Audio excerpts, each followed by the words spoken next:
Are you sitting comfortably? Then we'll begin.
November 27th.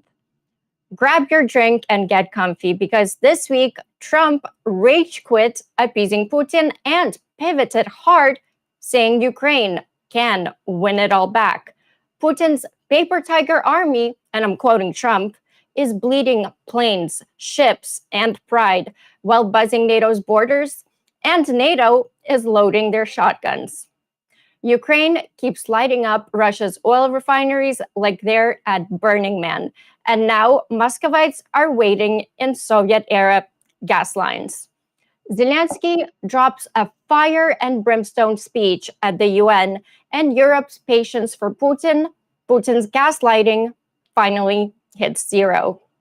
This is Ukraine Update, where Kremlin narratives go to die and Ukraine's wins get the standing ovation. I'm your co-host, Slavie. Let's throw it over to the host. Dick, how's it going today? Decent. Very concerned about some news. Very interested to see if there's any meat on this bone that Trump is now chewing on as it pertains to his stance on Ukraine. Lots to dig into. Plus, we've got this mysterious roll call in person of all the heads of the armed forces of the American military. Lots to cover. And I'm sure our Commander McMillan here will have a lot to say on it. How's it going, Commander? It's going well, and I have a lot of opinions. We don't know what the hell's going on with regards to that thing. Yeah. Well, I'd definitely love to hear what you have to say, Commander McMillan. Then we have Johnny with us. Welcome back. How's it going? Going great. A lot of interesting things are happening. Maybe not the most eventful week, but very important in the way the perceptions are changing. And some of the people opinions are changing, so it appears, at least in their speech.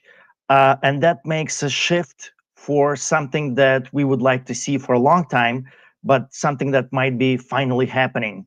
And I'm, of course, referring to Trump saying that Ukraine can win. Mm-hmm. Absolutely. It's a huge pivot. Before we get into it, we are live on 3 different channels: on the Shills, on channel Yarochenko, and Johnny's channel Young Ukrainians. So whichever one you're watching from, smash that like button like it's a Russian tank. Drop by, say hi in the chat. And if you're watching for the first time, welcome. Hit subscribe, ring the bell, and join our amazing community.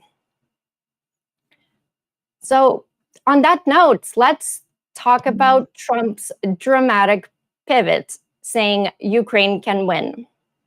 Trump declared Ukraine is in a position to fight and win it all of Ukraine back in its original form, rejecting earlier calls for concessions or swaps. He also mocked Russia's army as a paper tiger in economic freefall after 3.5 years of aimless fighting with virtually no gains. He also urged Kyiv to act now, pledged continued weapons via NATO allies, but no new US aid figure yet.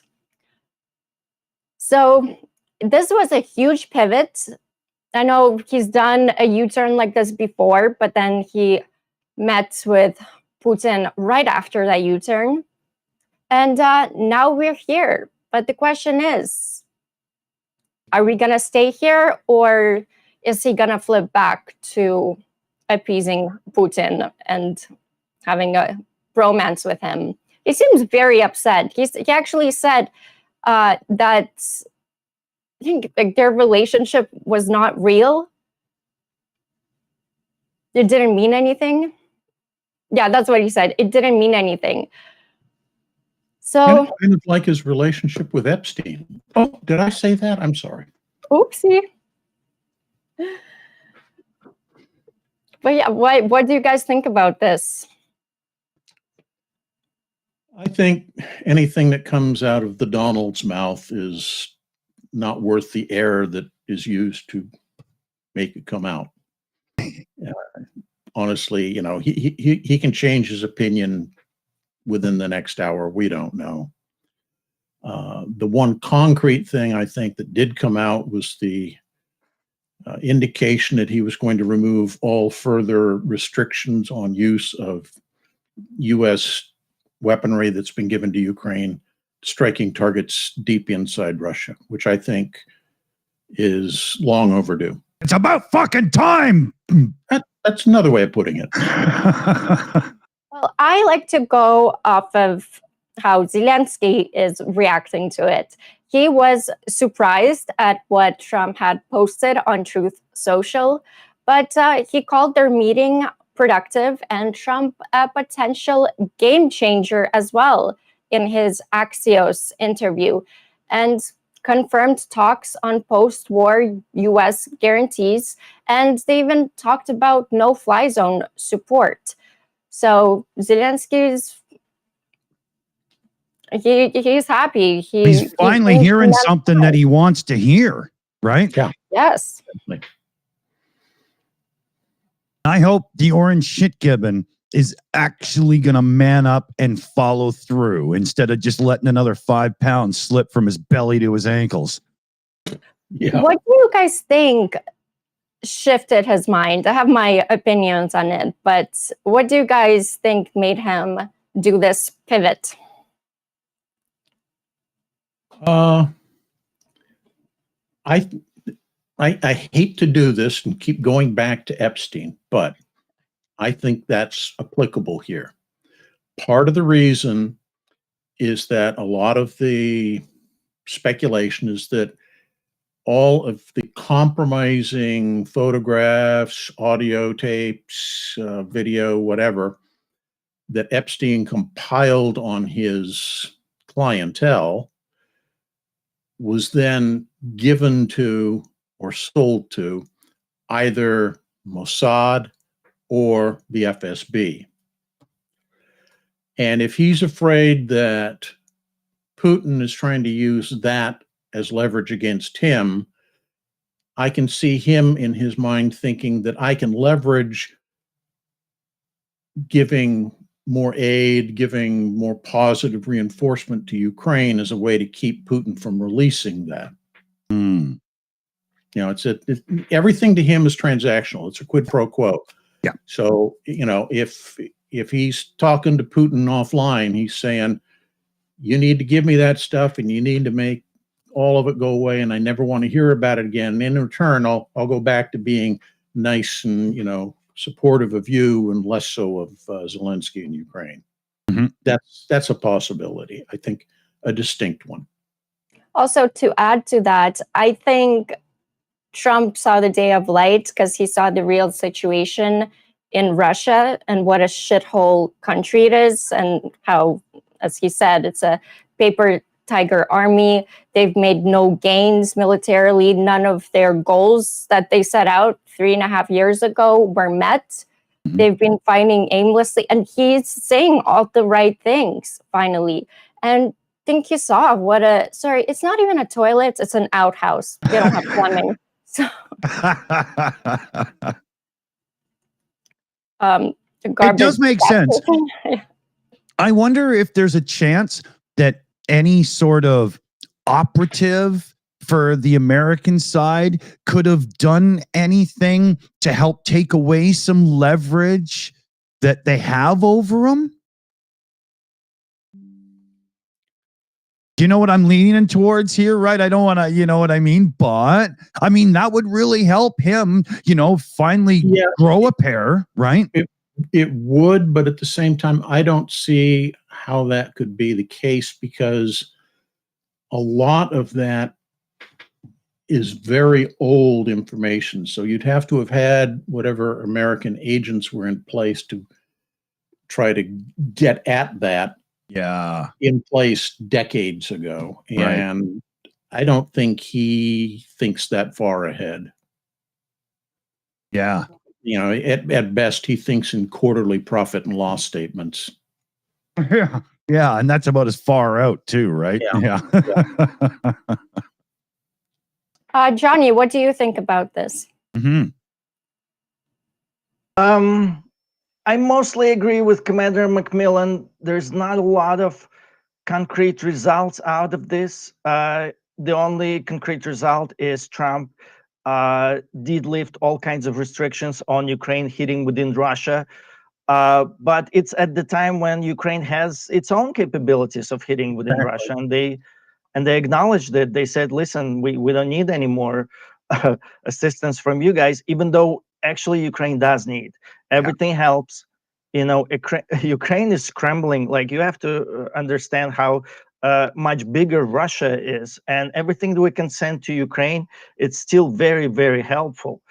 I think it's a great positive note that Trump at least started speaking the correct things, even though no actions were taken positively. Well, the positive action is, he said, I will sell weapons to NATO for money, which they can then sell to Ukraine.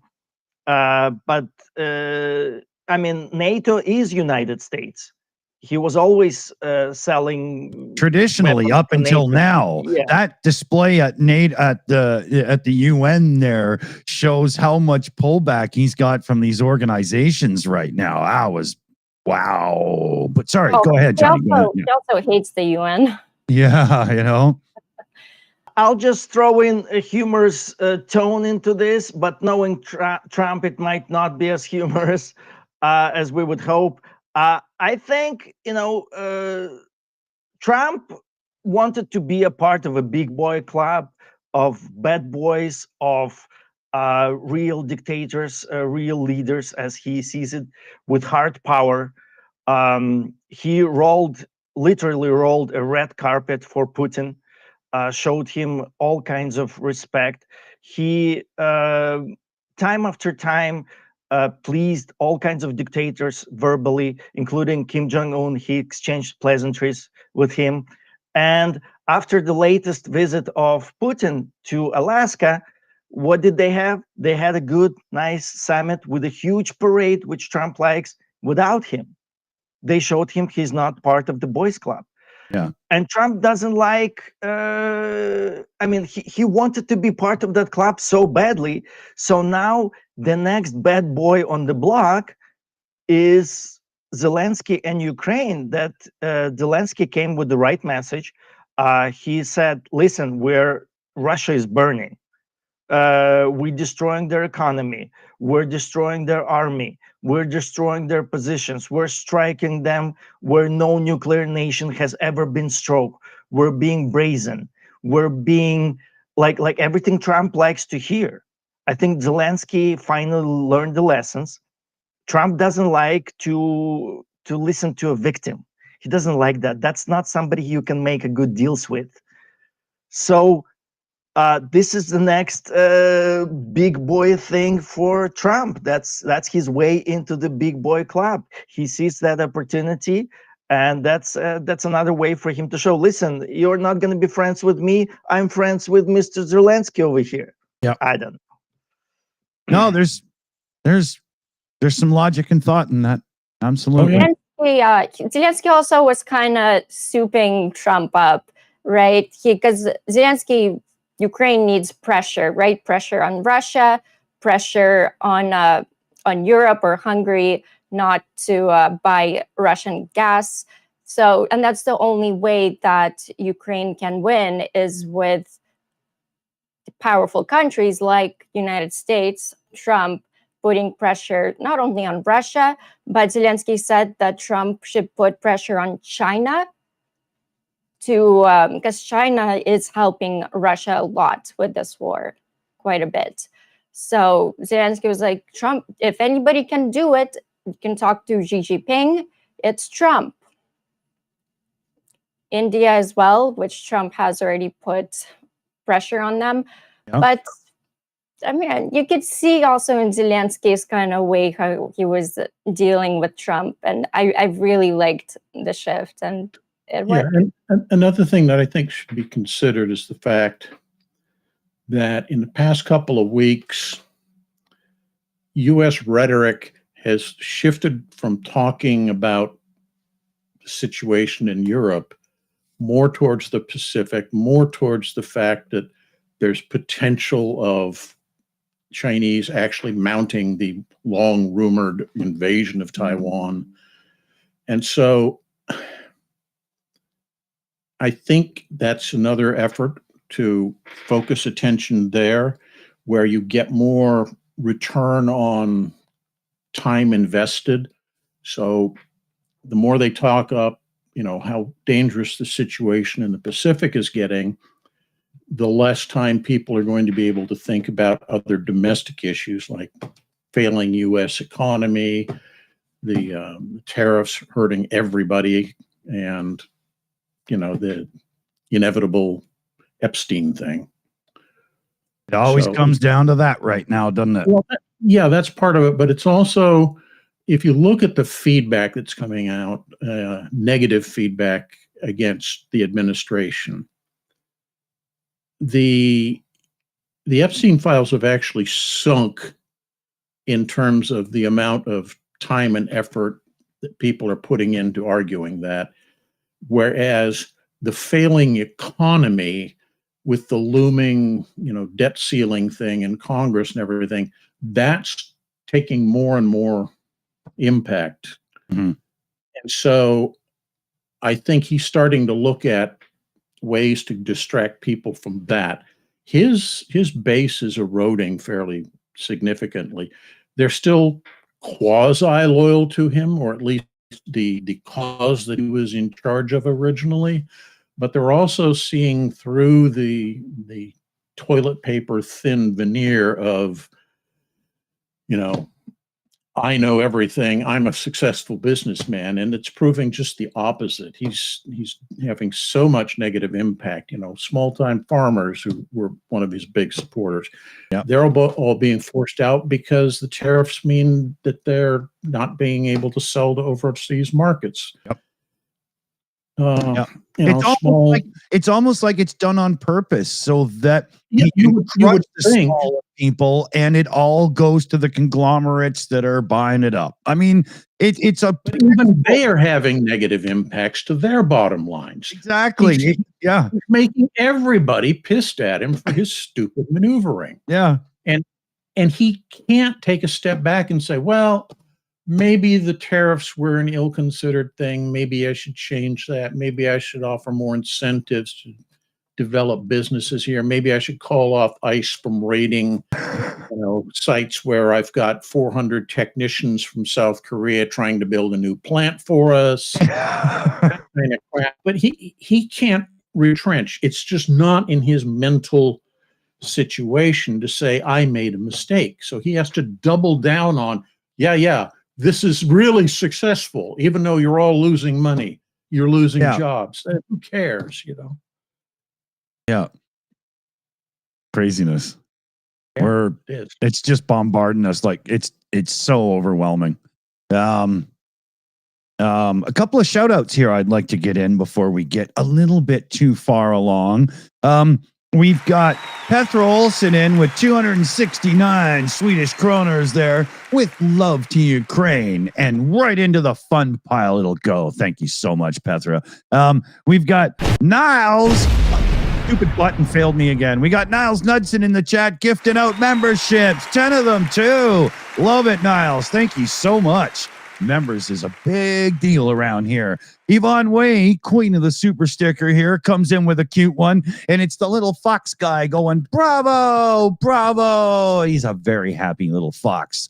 Thank you, Yvonne Way. Very cool. And we've got Crazy Cat in the chat as well, chucking in a super chat. Someone gave Taco some Ukrainian brain cell meds. Yeah, it's looking like it, man. That's a good shout. Good shout for sure.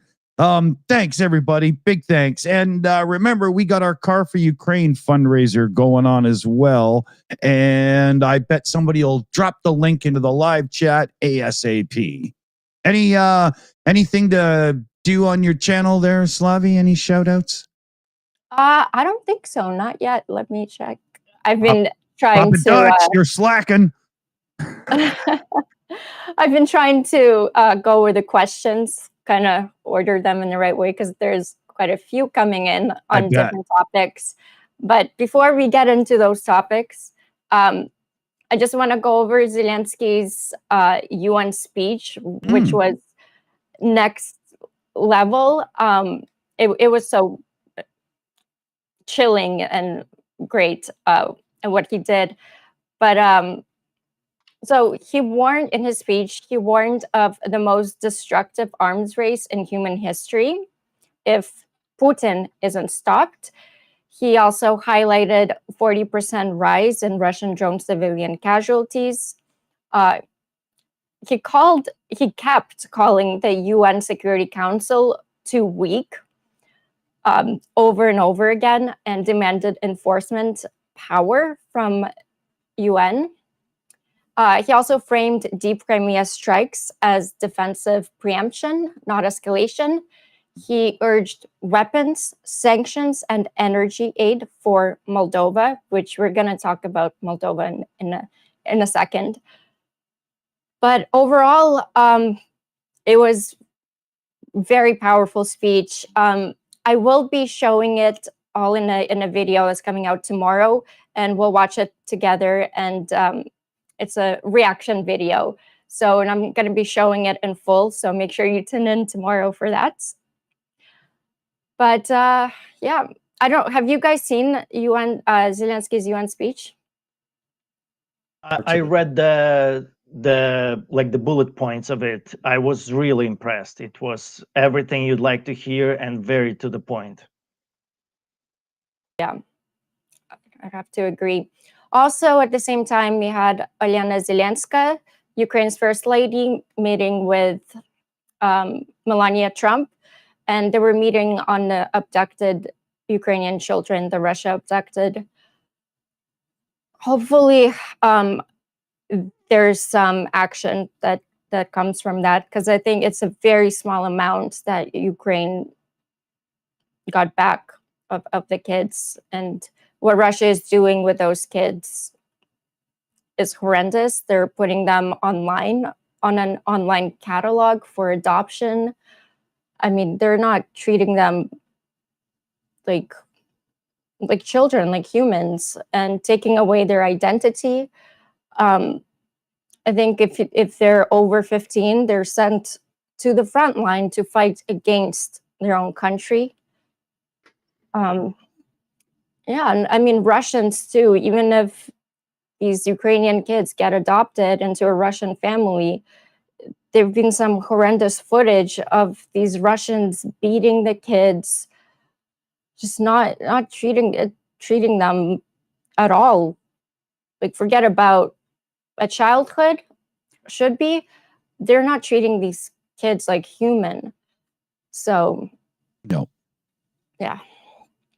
No, there's times when livestock are treated better. This is an atrocious crime against humanity. Absolutely. No. And this is what ICC wants Putin for, is for this exact war crime. Yeah, and it totally locks in with a thing that Operator Starsky and a few others have said on this channel multiple times, where most Russians, a lot of people will say, yeah, okay, you hate the military and the government and those that sign up to fight, but there's a lot of people just sitting at home that don't want this war. I'm talking about Russians, but it's not truly as true as you would think compared to like the protests in America versus Vietnam and stuff. In Russia, they truly see themselves as better, and this is not really a problem. There's nothing wrong with their behavior. It also ties into the fact that it's a strange word to use in this case, so bear with me, but they legitimately believe that Ukraine is not an independent state, cultural entity, whatever you want. It's part of Russia, and that they need to be rejoined to the motherland. And when I say legitimately, I don't mean that in the real sense. I mean, in their minds, it's legitimately that. So they're eating the propaganda that's put out by the Russian media, the Russian state, and they fully subscribe to it. Mm-hmm. Entertaining a notion that goes against that is completely outside their norms. Exactly. Yeah. Should we go into a couple of questions before we go on with the news? Probably a good idea, because as I can see, if we don't get some of them in now, they're too behind the conversation, right? Yeah. Yeah. We have a question from Brad Poley to Commander McMillan. I'd like to hear your take on the Hexet meeting with the generals. Kind of got me spooked.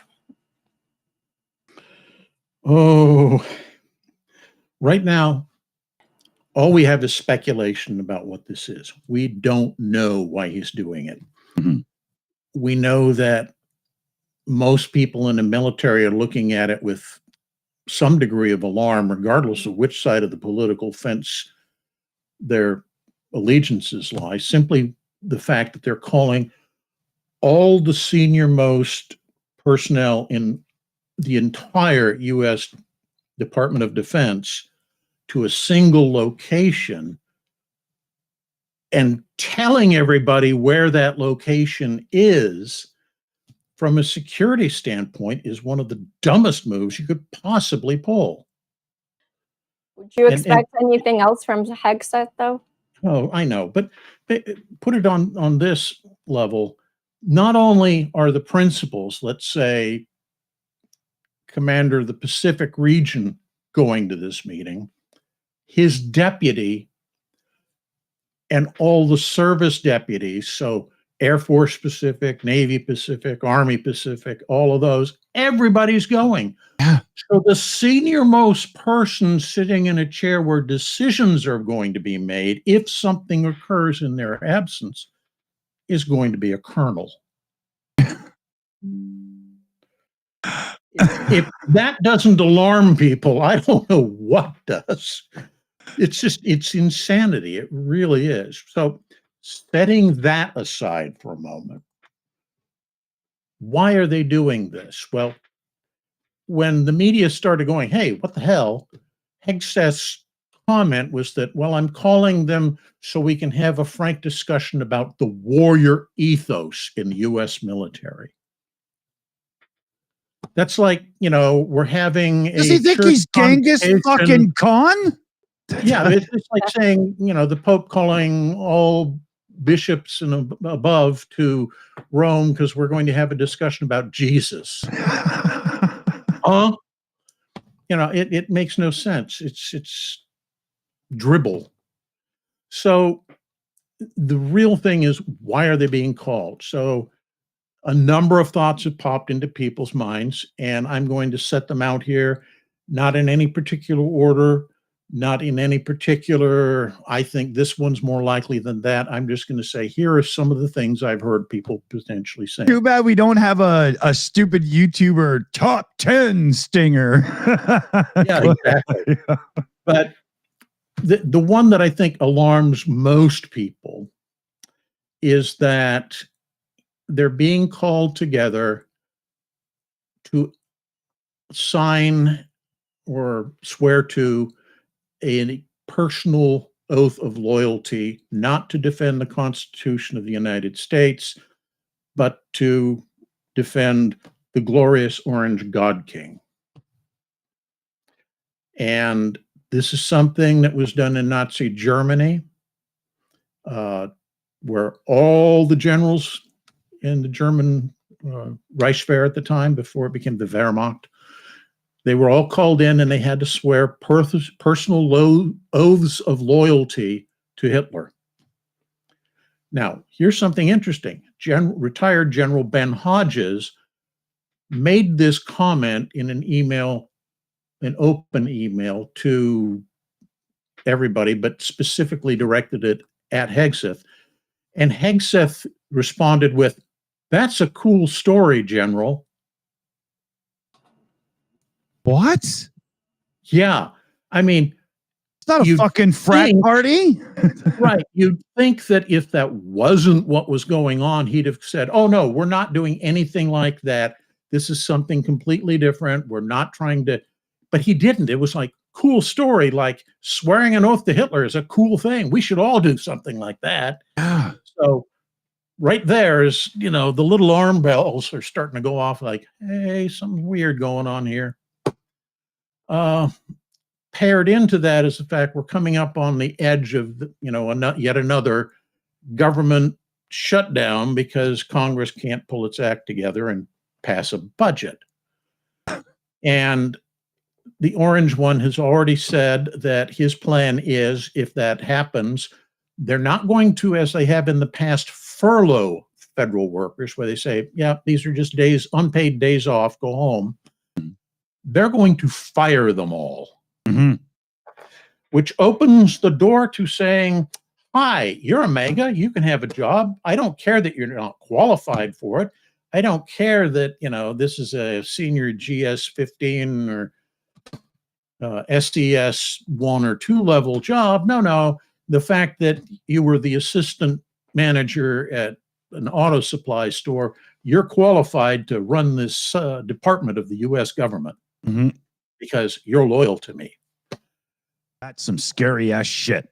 Right. And similarly, if that happens, well, you need people to be workers. So we've got millions of guys in the U.S. military. Let's assign them to do all those federal jobs.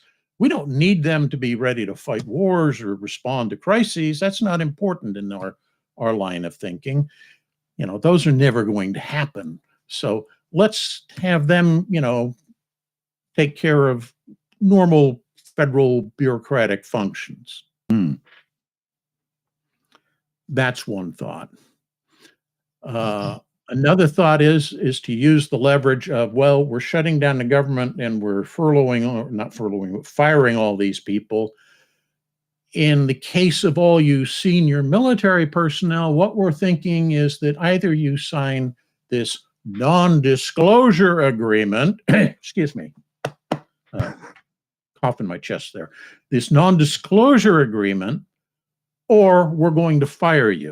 Mm-hmm. And the reason I say non-disclosure agreement, and I laugh about it, is because a personal oath of loyalty to the president probably won't hold up in a court of law. But virtually every moderate-sized corporation across the country has employees sign non-disclosure agreements. No court is ever going to say, well, you can't have people in the military do that. That's just wrong, because they'll say, well, then all of these civil non-disclosure agreements are no longer valid, and they can't risk doing that. Right. So that's a good way of saying, well, either sign the non-disclosure agreement that effectively is an oath of loyalty, or you're fired. And we'll find good, loyal MAGAs in the military that we can rapidly promote up the chain to fill those slots. Yep. Another possibility that's worth discussing is the fact that we know he's really eager to send active duty troops into various U.S. cities to enforce the law.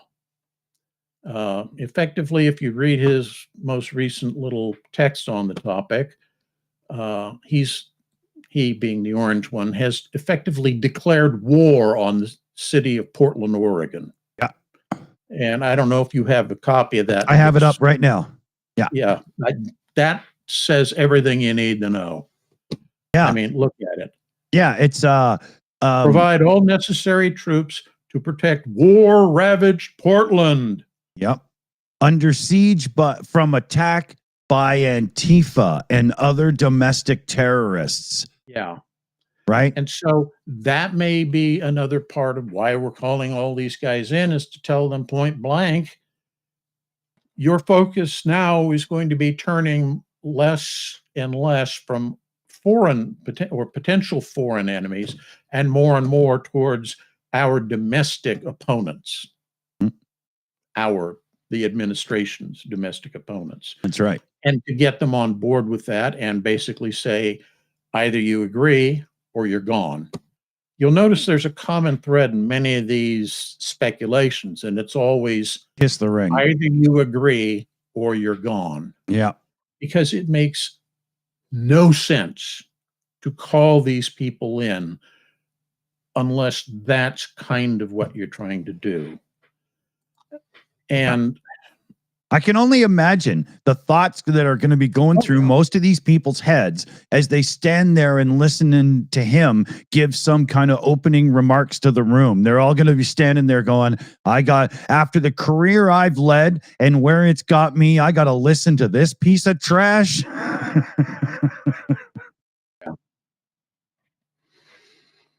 So, I don't know what it's going to be. We'll find out Monday, because I guarantee you there'll be leaks after the meeting on Monday about what was said. Yeah. Given the amount of speculation and pushback they're getting in the press, it may end up being some useless, empty-worded, warrior ethos speech that means nothing, because they're afraid to actually take the steps that they were planning to take, as they've been kind of called out about it. Yeah. Hopefully it's that, but knowing the way these guys are about not backing down from principles, I don't see that that's likely to happen. Heavy quotes on principles in his usage right there. Heavy quotes. Let's just make that clear. All right. That was a big one, but what are you going to do, right? Some questions deserve big answers. I have a question for Commander as well. I haven't. What was that, Johnny? Johnny, I talked over you. No, I have a question for you as well, because I have no way of knowing this, and maybe we can bring it back to Ukraine and Russia at the same time. You notice, you mentioned the oath that American soldiers have to take. Of course, every soldier has to take an oath, and there's a big difference in the way Russian soldiers, when they take the oath to the great Russian state, the great Russian state, or like state, I think is the best word.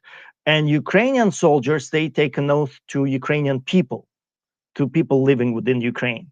I was wondering, what is the emphasis of the oath of American soldiers? I'm going from memory. It's way back, but essentially, I swear I will support and defend the Constitution of the United States and take orders from all officers appointed over me, and bear true faith and allegiance to the same. I'm sure I've gotten it out of order, and those aren't the exact words, but effectively that's what it is. So U.S. service personnel are swearing to defend the concept of what the United States is, which is the Constitution, the founding document that established the nation. That's different than swearing to protect the people of the United States. And I think it's understandable why that is because who we count as the people of the United States differs fairly radically among different groups. If you go back to the 1860s, would that oath have included the slaves in the South? Probably not. So, that I think is one of the main reasons that we don't swear to the people of the nation. We swear to the document, which is what constitutes effectively what the real United States is. Commander, does that give any wiggle room for military personnel to then say, I'm sorry, but that order is against the Constitution and I've sworn to uphold and protect it? Absolutely. And there have been cases where that has happened, where people say, you're ordering me to do something which is not in keeping with my oath. I refuse to follow that order. Mm-hmm. In some cases, the people who have taken that step have been exonerated and said, yeah, you're right. You were getting illegal orders. You were within your rights properly to refuse to follow those illegal orders. Mm-hmm. For the most part, no, that's not what happens. For the most part, it's going to that other part of the oath, which is obedience to the officers appointed over you. Mm-hmm. But the point is, the first part of your oath is the Constitution. That is where your ultimate loyalty lies. Right. How interesting. Yes. And that underlines the differences in different states, different countries, and mentalities of the people on the battlefield as well. Yeah, I mean, to be honest, with Ukraine and probably most of the countries, I'm guessing in Europe, their military oaths are similar, which is to the people of the nation or to the nation itself. In large part, at least if you go back to when those oaths were first instituted, mm-hmm. it's because you had a fairly unified population base. You were all Frenchmen, or you were all Germans, or you were all Dutch, or what have you. The U.S. doesn't have that. We're a nation of immigrants. Everybody here, with the exception of the Native American population, First Nations types, are not native per se. And to show you the idiocy of that, even to this day, extreme right-wingers will tell you that the Native Americans are not native population to this country. Only they are. And you say, well, when did your families come over? Oh, my family came over in the 1800s. Dude, your head, your ass, disconnect them. Short circuit right there. Oh, yeah. I always loved Reagan's quotes that you can't move to Italy and become Italian. You can't move to Mexico and become Mexican, but you can come to America and become American. Yeah. Canada is the exact same thing, right? Exact same thing. A frightening proportion of the population does not agree with that sentiment. That's one of the fundamental problems that we're confronting right now. Mm-hmm. And Reagan was a great Republican. Reaganomics sucked, but yeah. Yeah. I'm not saying I like Reagan or the stuff he did, but Reagan today would be sick to his stomach to see what his party has become. Oh, yeah. He would be a furious man to know that there's many Republicans, card-carrying Republicans out there that did not vote for Donald Trump this time. That's what I like to think. I kind of, MAGA and Republicans are two different, to me at least. And I think of Republicans in like absolute opposite directions. yeah, like Reagan Republicans. That's what I think of them. Like that's, but MAGA is not Republican. It's a whole different breed. Yeah. Kellen Dunn in the or who is it? Kristen McCall in the chat there. MAGA would call Reagan a total libtard. They pretty much would, man. Yeah. You know, they would be furious about him making friends with Gorbachev and whatnot and so on. And, you know, the way Reagan about halfway through, instead of just constant, rhetoric about them being the enemy, started actually being more friendly and open to discussion and stuff. MAGA would have flipped the hell out, but it was the right thing to do. Yep. Absolutely. But trickle down economics is still a stupid idea. I'm just not letting that go. Just pointed something out that I think is interesting. Hegseth has excluded the JAGs from the meeting. Oh, Judge Advocate General, right? Correct. The lawyers. Yeah. Wow. Being allowed into the meeting. Okay. Interesting. The other thing that's interesting that nobody seems to want to comment on, because it's so strange, the people who were called back were not just the flag officers. It was also their senior enlisted representatives. So explain that a bit more for somebody who... Okay. So every military command will have the officer who's in charge, and he'll have a deputy. In the case of the people we're talking about, often the 3-star has a 1-star deputy. But then off to the side is what's called a senior enlisted advisor. So he's of the senior-most rank, so master sergeants and command master chiefs in the Navy, that kind of thing. Really very senior enlisted who've already, in almost every case, seen 20 plus years of service. Right. And their job is to act as kind of the interface between the enlisted personnel and the boss.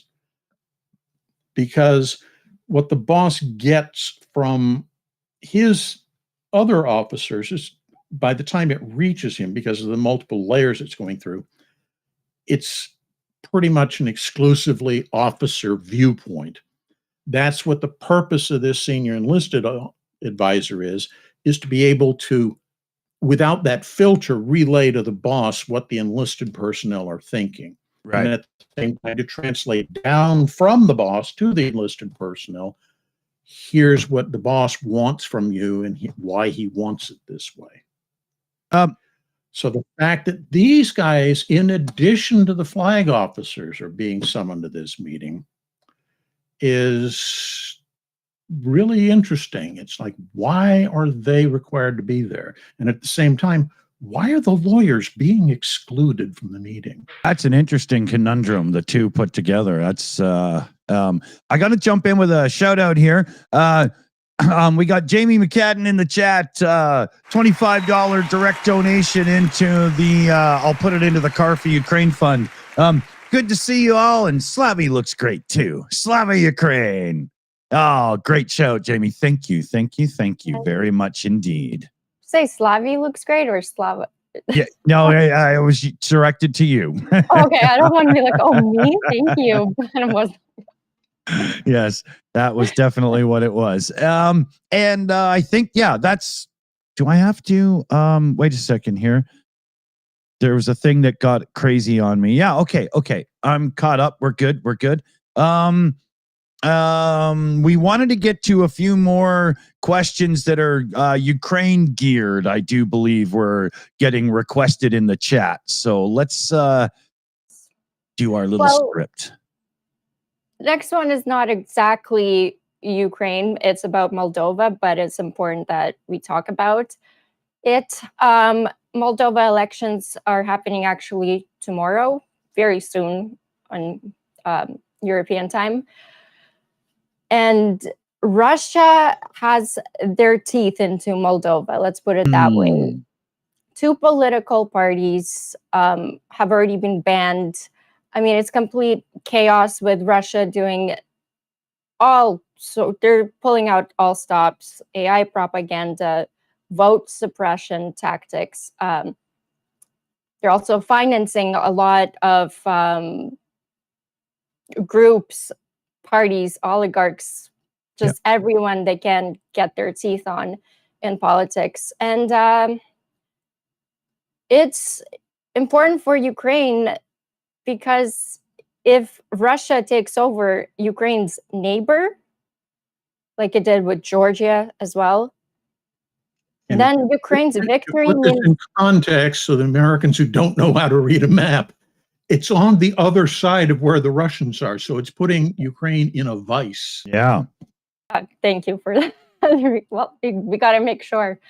But yeah, Ukraine's victory will mean nothing if its neighbors fall back into Russia's grip. So Moldova is in a situation that the people have to fight with whatever they have to go towards EU and more Western future, or one that's facing Mordor, unfortunately. And it's a tough situation. And also it will mean that it means that EU and Ukraine's aid as well, everything that all the efforts that we've been helping with the fight with Russia would have been for nothing if Kremlin is able to take over Moldova. So that's why this election is so important. For Ukraine. If America had proper, strong leadership, they would be helping with a counter influence, and it would be right. It's just such a tragedy that the Orange God King is useless.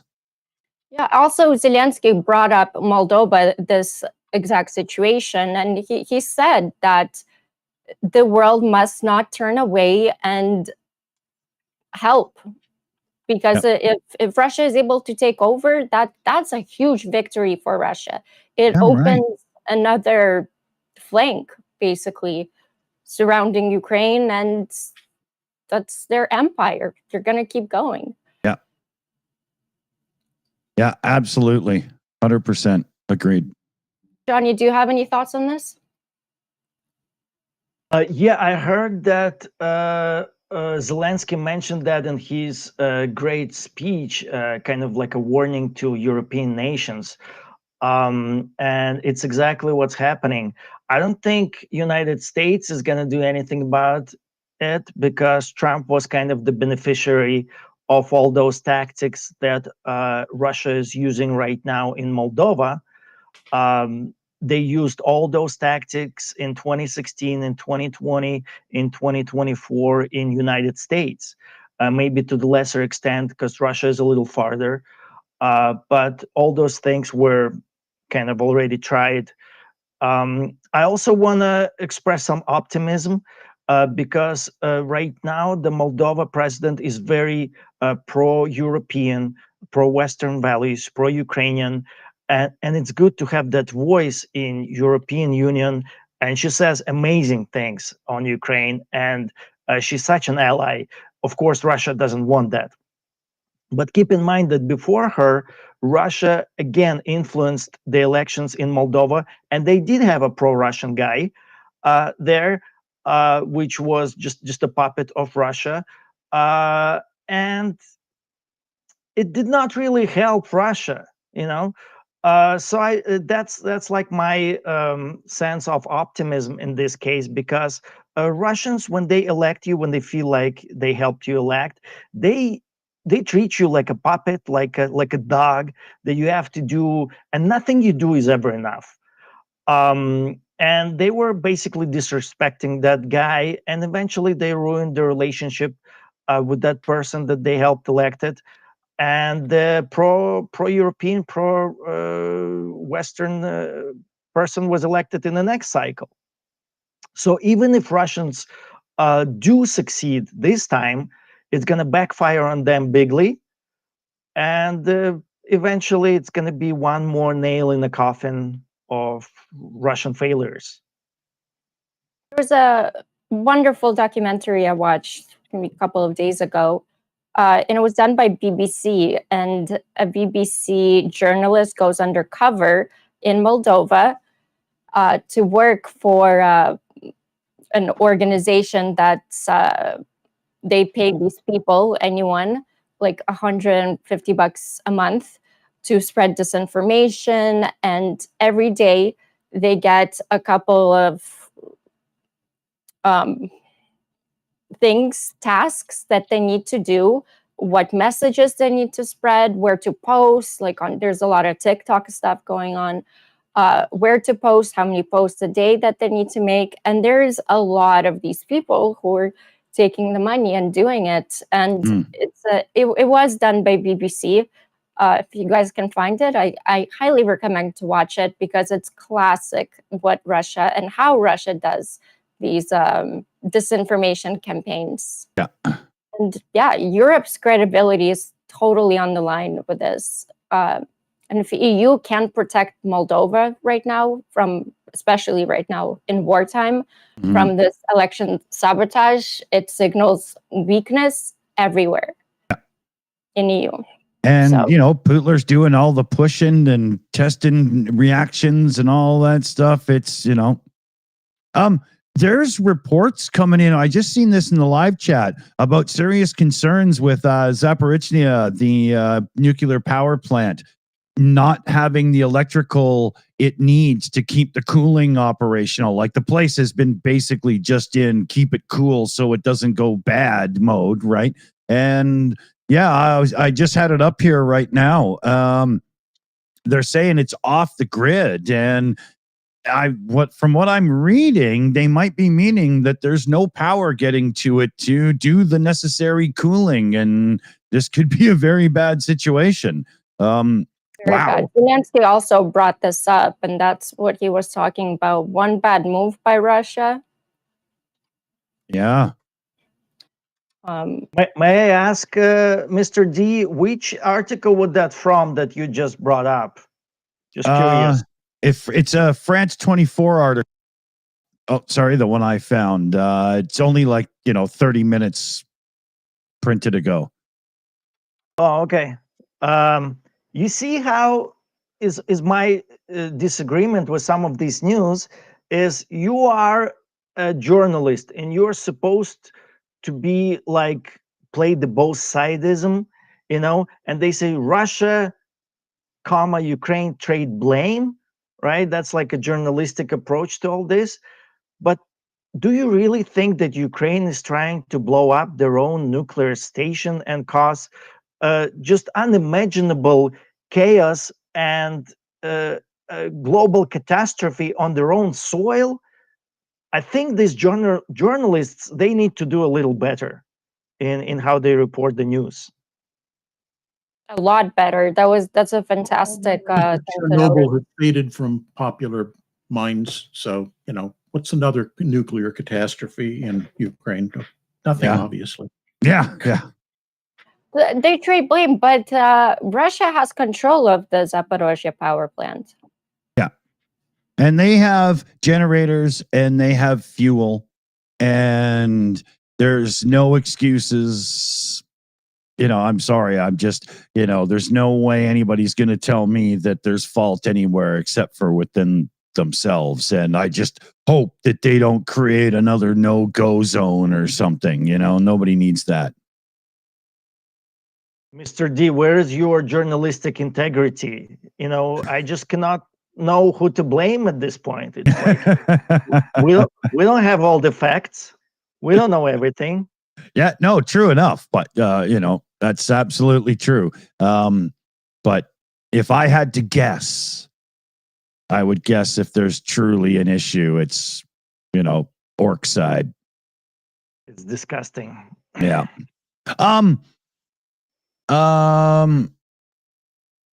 Shoot, I was gonna say something and I totally forgot. We have quite a few things to get through in terms of Ukrainian battlefield victories. Russia had a lot of major losses, other than refineries. Yeah, they've Ukraine, had some big campfires over there lately. yeah, huge bavovnas, as I like call them. September 21st, the Gore Ghosts destroyed 2 B-12 Chaika ASW aircraft, Mi-8 helicopters.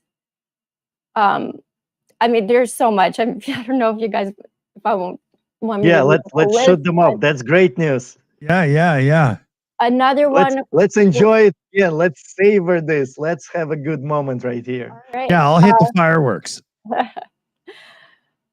Who primary hits another 2 B-12 same day, wiping out rare Crimean fleet assets. On September 24th, 2 N-26 transports and radar stations destroyed at Kacha airfield. September 25th, Su-34 fighter bomber shot down over Zaporozhye. That was beautiful.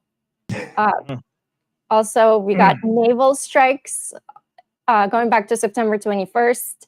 Military tugboat in Sevastopol Bay damaged by a sea drone. There's another major drone assault on Novorossiysk, damaged.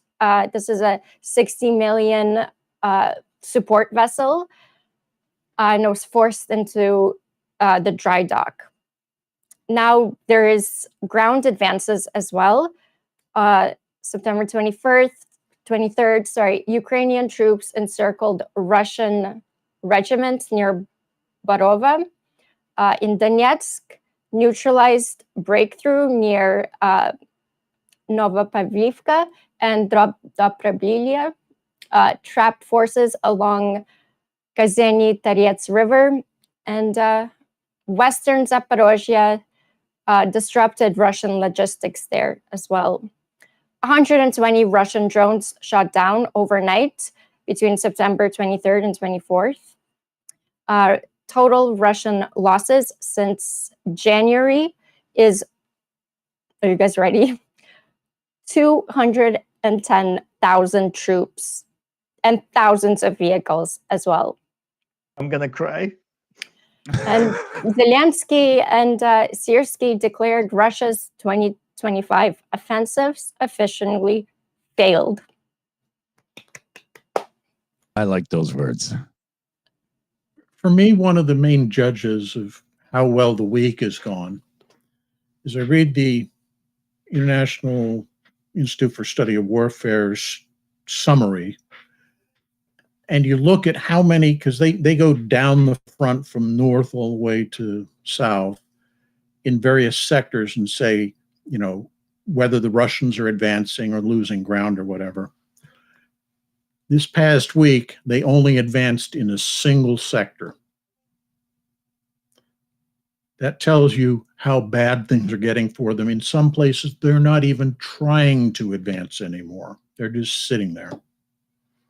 There was also, Commander Johnny, there was also an encirclement of like 1,000 orcs. Oh, yeah. As well. Several. If you guys can talk about that, because I don't know much about it. The foundation for it started last week. We mentioned it in the show last week. And I think they finally reduced those pockets and got the people in them to surrender. And yeah, I think one of them, over 1,000 Russian troops surrendered in that one pocket, which is a Truth. significant accomplishment. That wasn't the only one. There were others that were smaller that also went down. I think you probably, by the time it's all over, get into the vicinity of like 2,500 Russian prisoners taken. Good numbers. Absolutely. It's really significant, and it kind of shows the Ukrainian strategy that is really sound. It's viable. It's working. It's something that Ukraine has been saying for a very long time. There were a lot of critics because it's easy to criticize a much smaller country that's fighting the notorious biggest or second biggest, whatever, country in the world that's being helped by China, that's being helped by North Korea. The biggest army in the world is North Korea with boots on the ground. And mostly we can useless see that, boots, but numbers are numbers, right? I mean, if that pair of useless boots is running at you with a rusty AK, it's almost as good as if those boots were useful. You still have to do something. And a lot of those criticisms are being shut down right now as Ukraine is making these great accomplishments. And I just want to throw out a quirky fact out there. When Ukraine started this war with Russia, we had this great commander, Zaluzhny, that broke the initial assault of Ukraine that Russia mounted. And he basically broke the back of that Russian army at the time. And he was sent off. He's a diplomat in Great Britain and a great voice to have in Great Britain, I think. And in charge of Ukrainian troops is a Russian-born Commander Syrsky.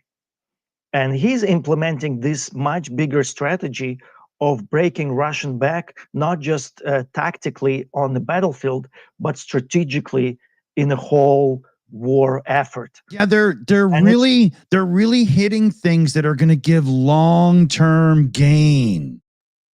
Right? There's some real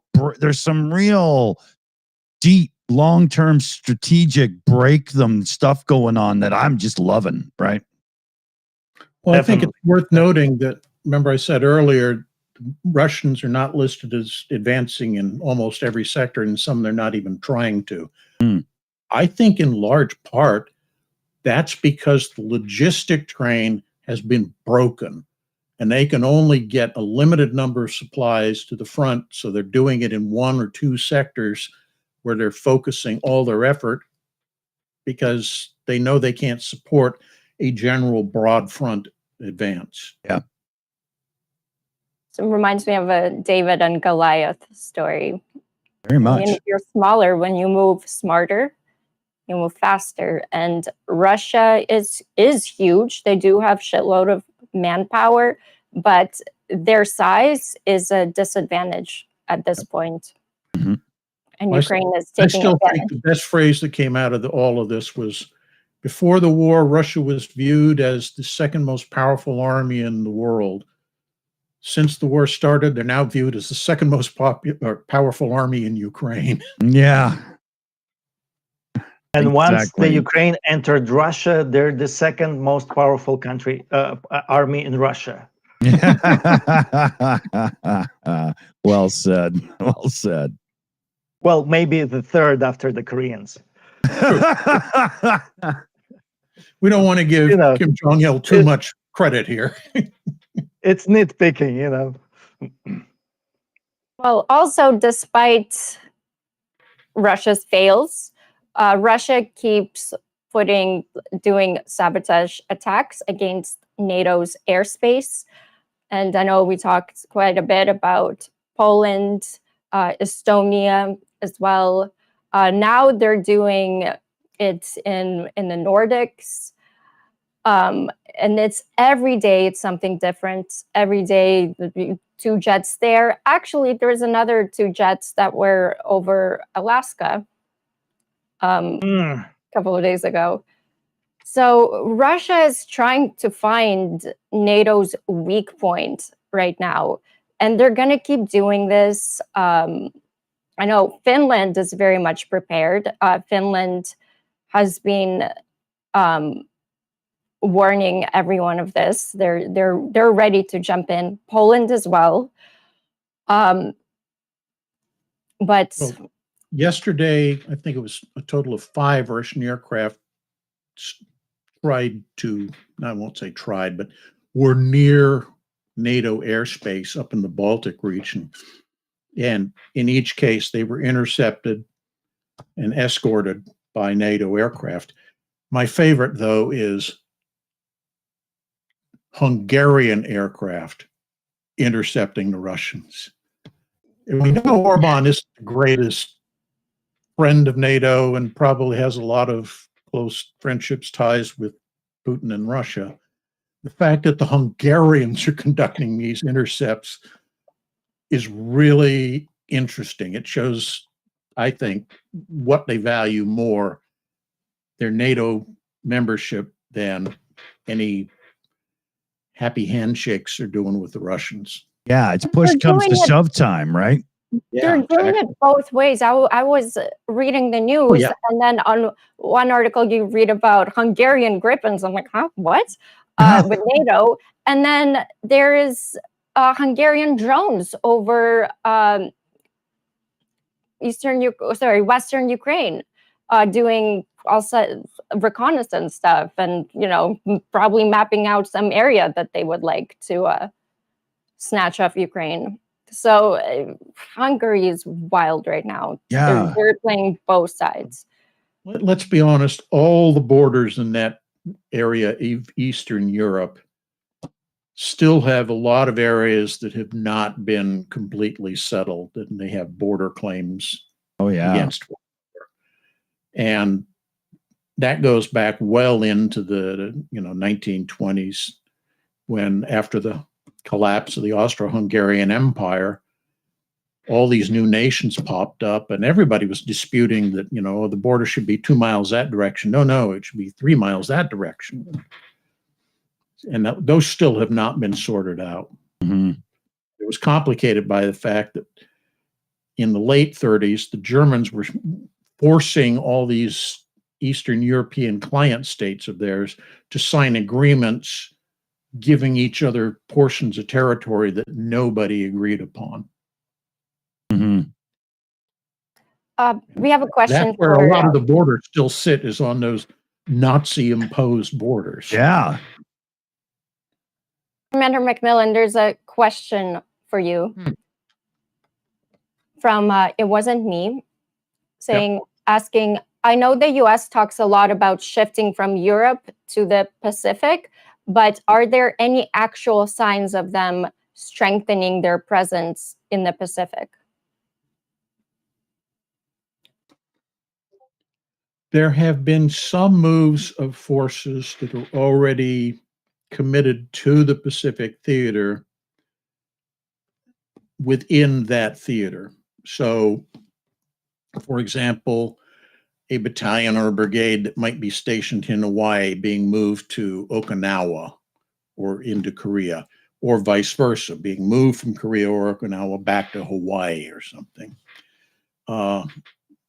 I haven't seen anything that suggests new and additional forces are being sent in, but I would be very surprised if there were not contingency plans that have already been come up with for moving significant assets in that direction. Because right now, if you look at all the rhetoric that's coming out of the military hierarchy in DC, the primary focus of threat is on the China-Taiwan issue.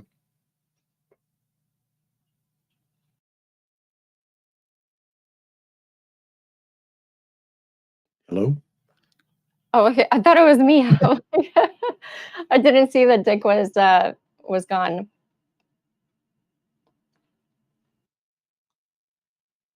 Yeah. So, yeah, I don't know of any specific forces that have been moved around, but it's it's easy to do that. Our assets can be moved within, a week from CONUS to Hawaii or Guam or what have you, and need be 2.5 weeks to get everything to, say, Korea or Japan or what have from those forward positions in Guam or Hawaii. Are the forces mostly moved by aircraft carriers that we have there? No. Aircraft carriers don't move forces. They carry forces with them. So there will be an air wing assigned to a carrier, and that air wing will stay with that carrier throughout its deployment. They may attach additional smaller assets to that carrier for specific missions, but generally air wing is integral to that carrier for the duration of its deployment. If you're moving forces, there are 2, 3, depending on how you want to count it, ways that we do that. Number one is to simply put them in airplanes and fly them there. That's fast, but it's very expensive. It also means that you don't have a lot of heavy assets because, yeah, we do have planes that you can put a tank in and fly it around, but that's not an economical way to do it. It severely stresses the cargo aircraft to the point where you won't be able to use it again after you do that once or twice. So you got to be careful about it, but you can do it. So typically the heavy assets, tanks, armored personnel carriers, trucks, that kind of stuff, those are moved by cargo ships. And we have a fairly large fleet of reserve ships. They're not Navy ships, they are naval ships. And I don't want to bore you with the differences, just say that they have civilian crews, not Navy crews, but they're owned by the Navy. It's confusing. And we don't really need to protect them because it's like the peaceful times. So we don't need to send the stick them in there and say go, and they'll go. Unless you start getting into a situation where, yeah, war is increasingly looking like it's likely to occur, then they may escort them, they may form them into convoys, what have you. But typically those cargo ships will just sail individually. They'll get to a port, offload their cargo, and that's how typically one ship can carry a brigade's worth of equipment aboard it. And we have, I don't know, last count that I saw was almost 40 of these kind of cargo ships. And it takes a day, 2 days max to completely offload one of them. Wow. Assuming you have pier space. I know, John, you wanted to talk about this, but NATO's eastern flank or eastern sentry, you're also talking about NATO's drone wall. If you guys want to talk about that. The drone wall came out of the Article 4 conference that Poland initiated after their airspace was violated by roughly 15 to 20 Russian drones. The idea was to put in place NATO air defense assets along the border with Russia/Belarus to be able to defend against intrusion by drones. It was specific to drones. It didn't include aircraft trying to come in because you need different assets for that.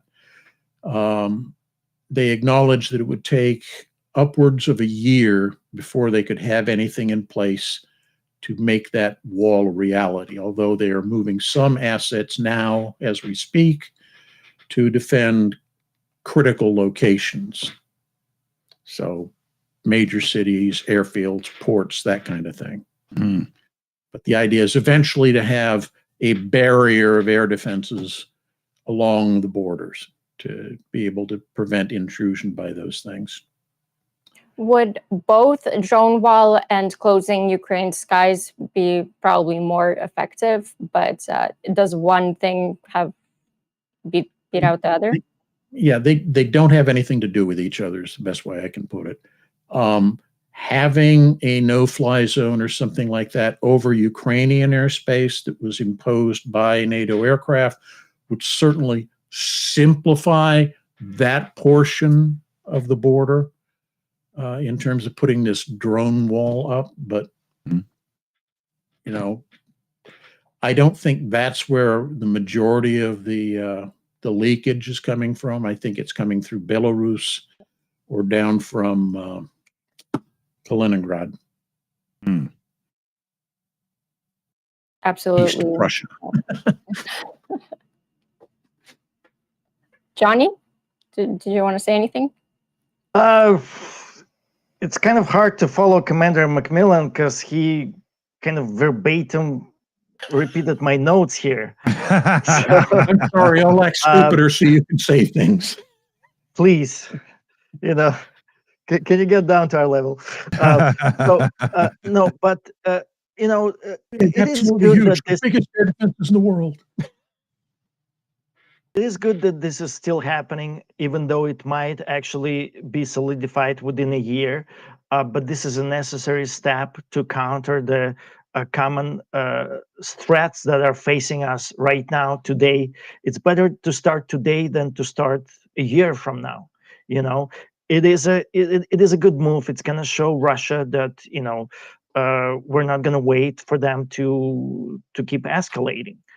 You know, it's how we say Russia is probing to find the weak spot, and it looks like they're gonna the soft spot, and they're gonna find the hard spot. Yeah. I did watch a lot of interviews from this past week with Zelensky. And I think this one was the one on Axios, and he was asked, what do you think about NATO's response to Russia's incursions into NATO airspace? And he said it's weak. It's not good enough. It's not fast enough, and Russia's gonna keep going. Yeah. So I agree. I think it's interesting, though, that both the Estonians and the Poles have said that at this point, they're no longer going to peacefully intercept anything that crosses their airspace.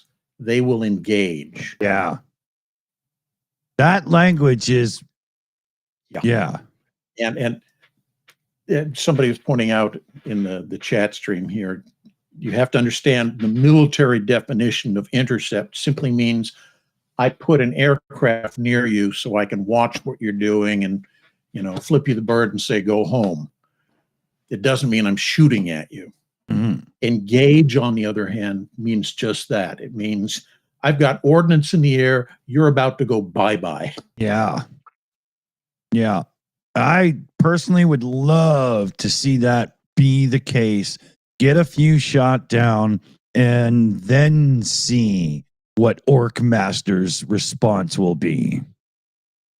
yeah, Russia is, of course, hating this idea. I'm going to beat it even louder than I have before. Yeah, probably. Yeah. And we have a precedent on this because in 2015, Turkey shot down a Russian plane in Turkish airspace, and Russia made a lot of noise, but it took like a couple visits from Turkey back and forth, some deals with tomatoes, Turkish tomatoes, I've heard. Yeah. And everybody just forgot and moved on. So I think this is a good language to hear from our NATO allies. Russians have a long history with the Turks and know that it's probably best not to mess with them. Yeah. Very true. Unfortunately, Erdogan at the UN General Assembly, he did say that unfortunately he thinks this war will drag on for a long time. And I do. he also said that Trump must put the pressure on. We're all looking at Trump to do it now. So yeah.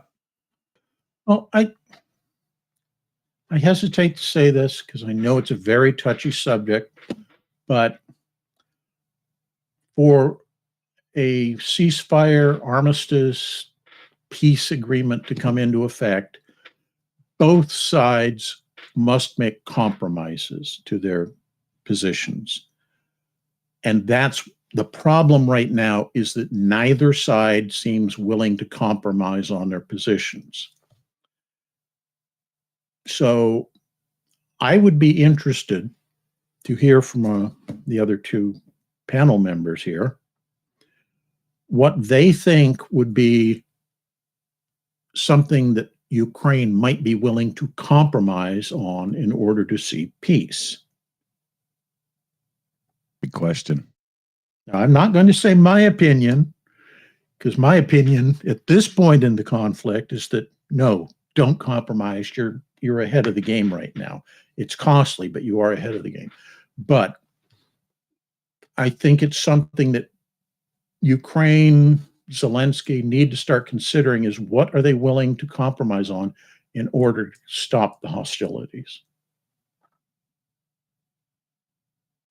Johnny, you want to go first? Like I said, I know it's a touchy topic. Couple things to say on this. By attacking Ukraine, Russia has violated 411 different international agreements that it has signed as a state. Floating this idea of signing a document number 412 on some magic paper that's gonna be a do-all and all, that we can wave. Look, another piece of paper that is very nice. That's a good idea, and possibly, people like to talk about all this stuff. But the only one who is not talking about anything like that as an option is Russia. We don't have that option of a peace, of a concession, of a compromise. It's not on the table. There is no table. If it is a table, it's being proposed like a Hungary, Orban, or a Trump, or anybody else besides Russia. There is no Russia at this table. Ukraine doesn't have this table because they realize that Russia is not there. It doesn't exist. We're discussing an opportunity that's only existing in the minds of people not involved in this conflict at all. And if they are getting involved, they're doing the things that are hurting Ukraine, if anything.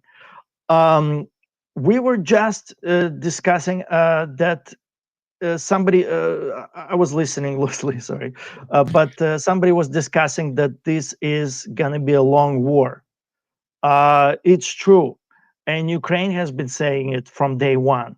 And it's just recently that Ukraine has proven that they can fight and win the war of attrition with Russia, which before was a nonsense statement. So right now, the long war should scare Russia more than it scares Ukraine. Mm-hmm. If we are resolved to win, to fight, to win this war, to get it to the conclusive end where it's going to be a sustainable peace with peace guarantees, we should not even ask Russia what they think, because every time when you ask Russia what they think, they view it as an opportunity to prolong whatever they're doing.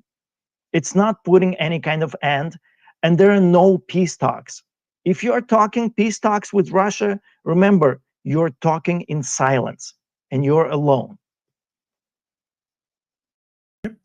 That was a great answer, Johnny. I knew that was going to be your answer, and I'd have to say ditto on that.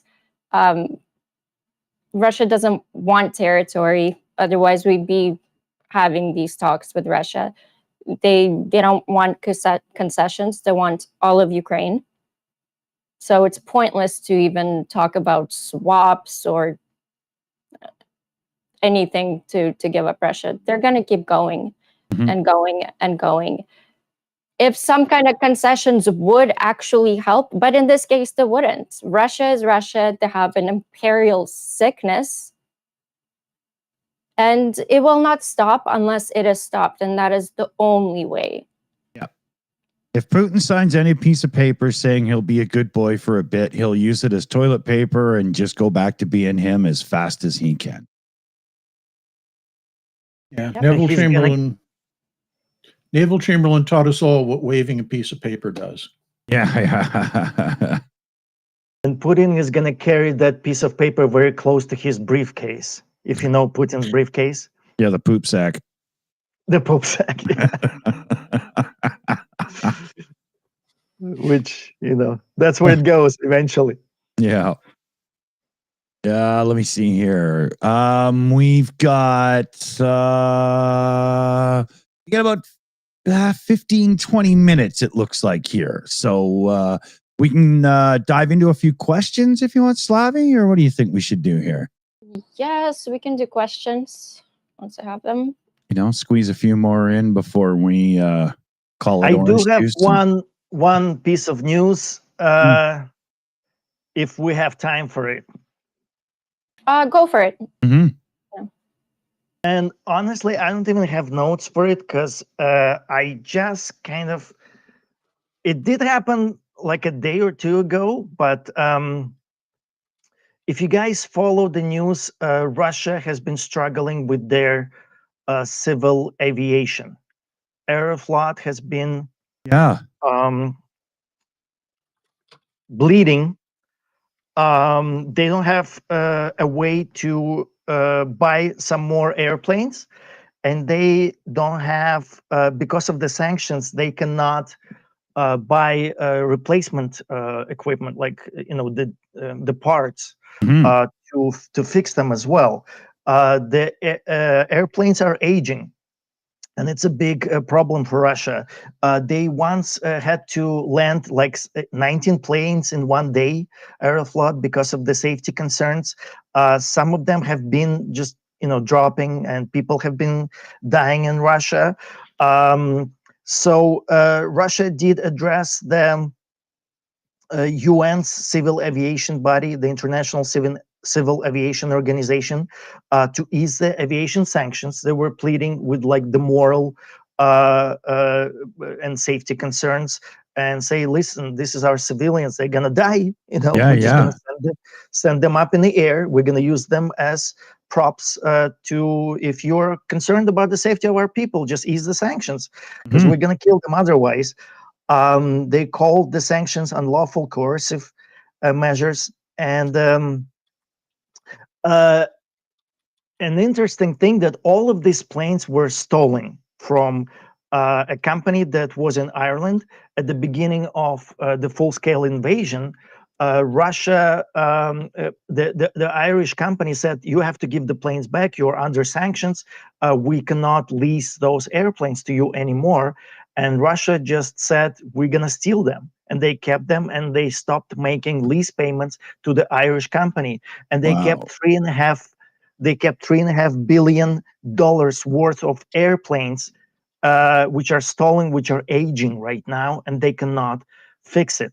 So the thing that it's kind of heartbroken, and that's why I wanted to talk about this right now. So we still have 20 minutes to kind of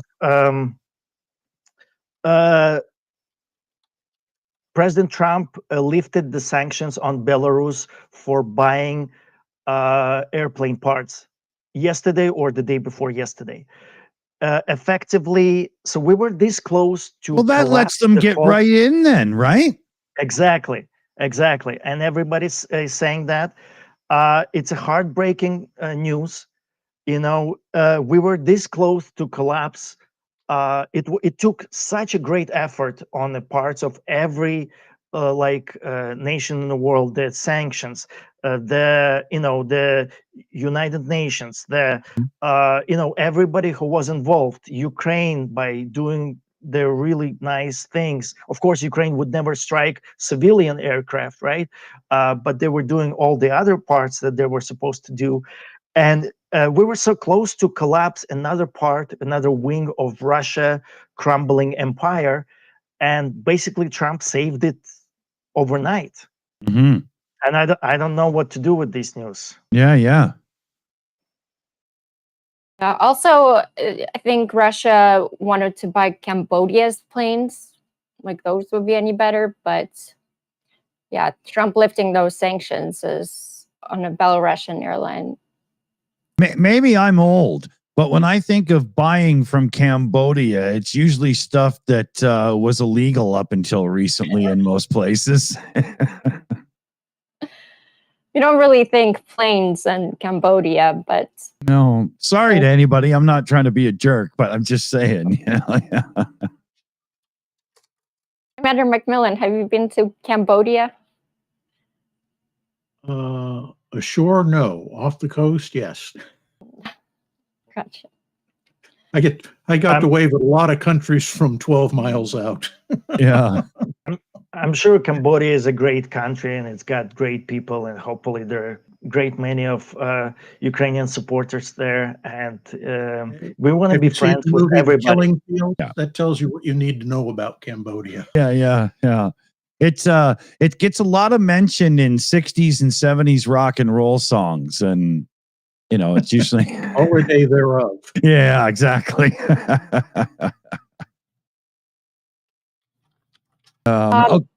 There's a couple of questions that we can jump into. Richard Don Quixote is asking, can Russia afford to open another front? No. Against a nation like, say, Luxembourg, if it actually had a common border with them, perhaps. Yeah. Not for sure, but perhaps. Andorra, San Marino, Monaco, possibly Malta, but that's a stretch. Easter You Island, get what if they I'm had saying. anything that could They're do way overcommitted at this point. Yeah. If they had a boat that could make it, maybe Easter Island, but you know. I think the whole No, point that Those Russia, Moai are pretty imposing, you know. the whole point of what Russia is doing, they do not want to open another confrontation anywhere. They can't afford it. But the point is here is to stay hybrid and to scare Europe into pretty much electing right wing, which are Russian influenced populists. So that's the whole point of all these operations. Yeah. That's what gets me about this whole special military operation.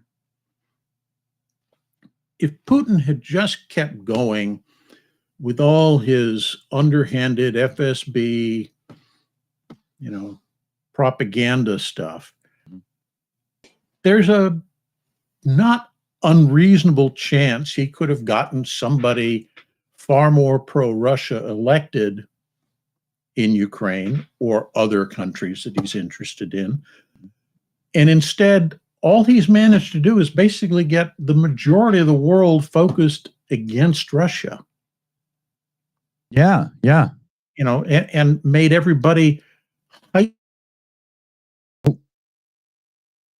espionage, disinformation, propaganda efforts that they're engaging in. So even those are now undermined. So, yeah, you know, strategic genius is not high up in the nomenclature one would use to describe Putin at this point. Yeah, you could speculate that knowing there's a limit to his own mortality, he sped up the plan because he wants to see it happen under his own tenure of leadership, right? Yeah. You know, it just... Well, he said he's going to live 150 years with Kim Jong-un and Xi Jinping. Here, I'll have to play the bear clip. Which one? Putin number 1, 2, or 3? Yeah. Tuesday's put all Putin is those a little together. fatter. Wednesday's Putin is a little thinner. You guys know I always say there is the stupid Putin, the one that always looks up. And Putin number 2, or sorry, Putin number 3 is the super Botox Putin. You can really tell. Just in my opinion, all of those Putins are number 2.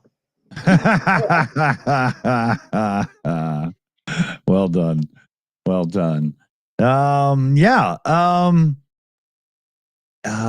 I think I don't think there's anything I have to actually address here. So maybe 1, 2 more questions before we're done. Yeah.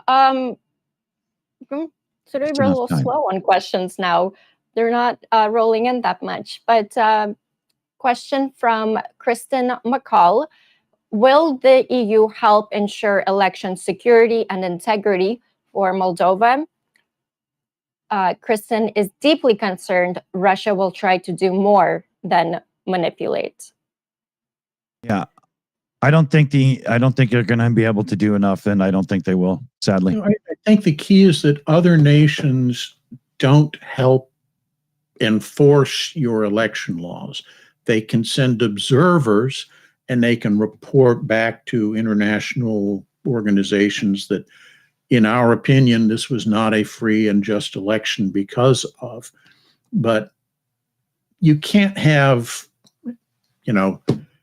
French soldiers standing in Germany saying, okay, we're going to monitor this election, we're going to run all the ballot counting, et cetera, because nobody would think that was fair. Nobody would trust the outcome because, every country has its own interests it's pushing.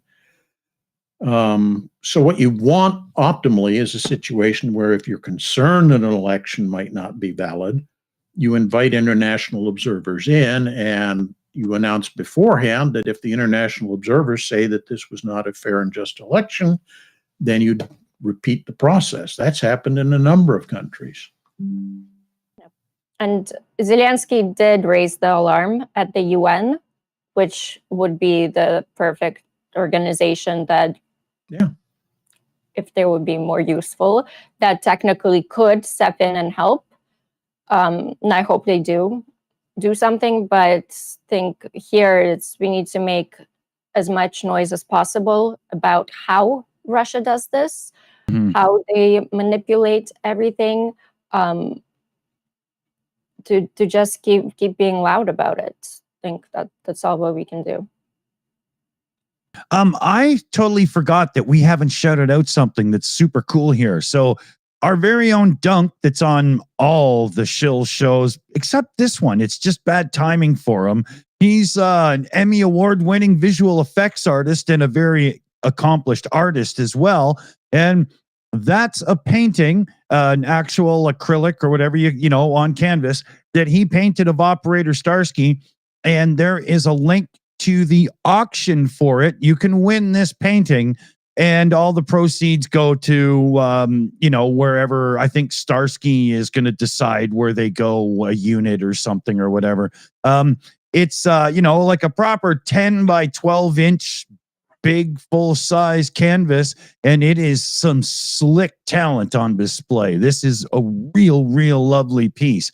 So we'll get the link in the live chat to you all here. I will copy it right there and send it over. Oh, wrong place. And send it to you all as well. Head on over and check it out because it just might be something that you want to own. And it's for a great cause, of course. That brings up Solid a question for me. artwork right there. What is Starsky up to these days? I haven't seen him on any of the shows in quite a while. He's doing the 24 stuff, as well as he's trying to get things a little bit more consistent back on his channel as well. I think he got himself to the point where he was one step too busy to ever take a breath even. And I know I was encouraging him. Don't burn out. Don't get to the point where it's a chore or an effort. We need happy, good, like Starsky, right? We need, Absolutely. yeah. And so I think he's been managing and just making sure, Okay, he's in good health and doing his thing. That's all I need to know. That's good news. Yeah. He's been invited to join Rick the Ukrainian stream tomorrow, noon Pacific, 3 p.m. Eastern, 10 p.m. or no, 8 p.m. UK. And I'll be there as well. So it'll be a cool show over on Rick's channel tomorrow. Cool. Yeah. Oh, and we should also do our shout out here. We got our Car for Ukraine fundraiser going on. Let me just refresh the page here. because I do believe, so we're about to hit 400 euros in it. And if I scroll down here, you didn't need to see that fast scrolling. We've got Joe Medley in today with a donation into the fund for 8604. All right. So we'll get the link in there as well, because this Car for Ukraine fundraiser is for one of the rocket boom boom trucks. So let's make shit go. Shall we? Let's get that car to Ukraine. Yeah, exactly. To Russia with love. Yeah. Well said. Okay. So we're like, 9 minutes to the top of the hour here. Sounds like a morning news show. But so we should get ourselves into wrap up mode, because I will get in trouble soon if we don't end on time. I do have a time limit. My son get a little bit pissy with me. Slavie, do you want to? Who is the boss of you? Oh, my son. Absolutely. Felix runs the show, right? You're our boss, but you also have a boss, right? Everybody answers to somebody, right? Right.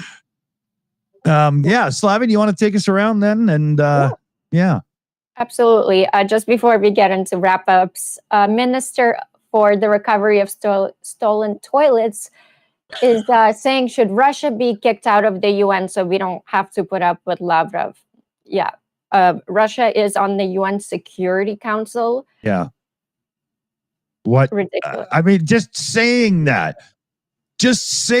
sentence is so screwed up. Yeah. I guess UN should get a bunch of reforms to be actually useful. Speaking of Lavrov, they did have a delegation on the next day after Zelensky spoke with Trump. They did the damage control, and they sent Lavrov with his whole suite of lackeys they were trying to speak to Trump, but of course they cannot. But they did speak to Rubio. And basically the idea is, because Zelensky spoke to Trump, he said, listen, Russia is crumbling, we're making Russia burn. And they did the damage control because they understand that Trump is an idiot who just repeats the last thing that he heard. And good thing they were not able to have a one-on-one audience with Trump, but they did have an audience with Rubio, which I think it's the best person to hear them out, because Rubio was kind of pro-Ukrainian throughout his what I've heard. So, but they, Russians do understand how it works with Trump, and they are trying to do the damage control that Zelensky has sought. Rubio, I was watching him in 2014. He was very much not only pro-Ukrainian, he was doing like updates even. Every little update when Maidan happened. What happened was he sold his soul to the devil and ruined his political career, because he's, I think, in this point in this administration, Rubio is the only like politician, and not some kind of business guy or Fox News host or real estate agent. But cult financier. he's the only one that actually knows excuse me, how to do diplomacy, or used to. But yeah, let's get into our closing thoughts. Johnny, why don't we start with you? Great to see some changes, some good, some bad, but this is war. It's not a straight road, it's a winding road, and lots of good things are happening, lots of hopeful things, and glory to Ukraine. Let's hope Ukraine wins. Absolutely. Commander Macmillan, your closing thoughts? Pretty much a kind of a slow week.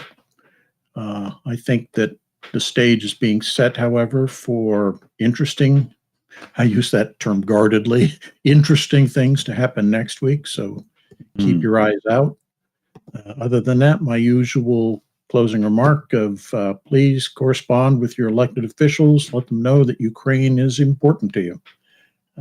Cannot overstate how important doing that is. It has a significant impact. Yes. Yes. Yeah, Never please. think it doesn't, because it does. It's just a fact. Even if your elected official is a dyed-in-the-wool MAGA, corresponding with his office will have an impact. Absolutely. I was just watching this thing, how it works, and by the end of the week, they tally up how many calls they got for Ukraine, for anti-Ukraine, for whatever the constituents call them in. And it's not about convincing. It's a very easy phone call to make, but you don't have to convince anyone. All you have to do is pick up the phone and call your representatives, Congress, and by the end of the week, if they get 30 anti-Ukrainian calls and only 5 pro-Ukrainian calls, Yeah. you see what's happening there. So it really doesn't matter if they're pro-Ukrainian or anti-Ukrainian, call anyway, because numbers is what matters here. Yeah. So Well said. Yeah. Let's I'll jump in here and do a big shout out to the team here on the Shills channel. We got Shayna Caldwell, Mexi Girl, Liam Wakefield, Chris Lundy, and Super Chat Matt. And as you see, while we're doing the show, you know, they're moderating, they're gathering the questions for us, they're organizing super chat shout outs and all kinds of stuff in the background. Got to have a good team, people. Thanks to ours, we do. You know, big shout out to everybody donating, joining in, supporting and whatnot. We've got 9 lives as the current bid leader on the Starsky portrait, the painting there. We'll get the link in the description for you again. And our Car for Ukraine fundraiser is slowly but surely coming along. We'll get the link for you in there as well, because even the smallest donation, a whole whack of tiny ones, amount to a truck that can make shit go boom. So yeah, Slavie, what do you think? Take us out on this lovely Saturday. All right. Well, this week showed Ukraine isn't just holding the line, it's dismantling Russia's war machine piece by piece, even as Moscow keeps testing NATO's red lines with drones, jets, and different kinds of hybrid attacks. This week, Trump's pivot, Zelensky's fire speech at the UN, NATO's warnings, they've opened a window history rarely gives us. But every provocation from Russia narrows that window, and the real question is whether the free world acts before Moscow slams it shut. If you want to go deeper, check out this week's video on channel Yarochenko about Russia crossing NATO's red lines. It's pinned at the top of the chat. And if you've already seen it and liked it, watch it again. And yeah, stay tuned for a brand new reaction video. It's coming tomorrow. And I'm covering Zelensky's full UN speech, Trump's pivot, and Zelensky's Fox interview as well, all in full length.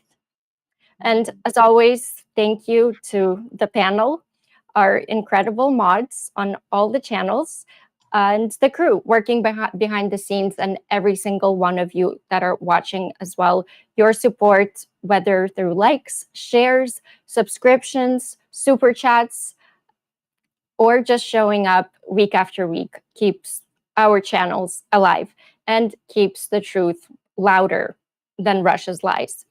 If you're watching us for the first time, we hope you enjoyed the show. Subscribe to all the channels we're streaming on and join this incredible community. It really does go a long way when you subscribe.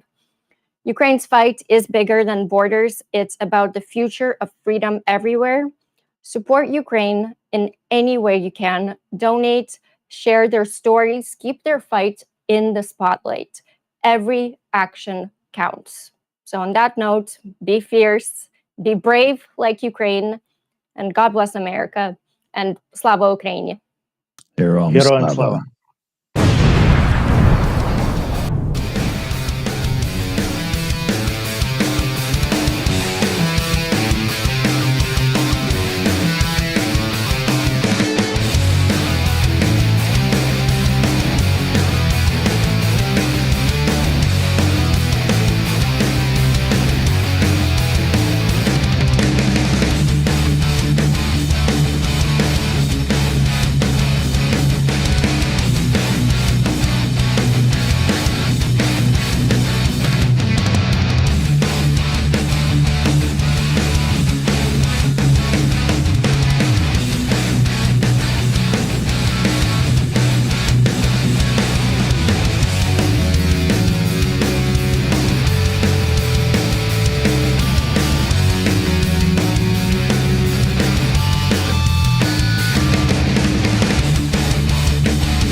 It's over.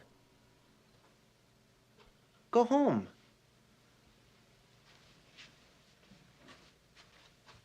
Go.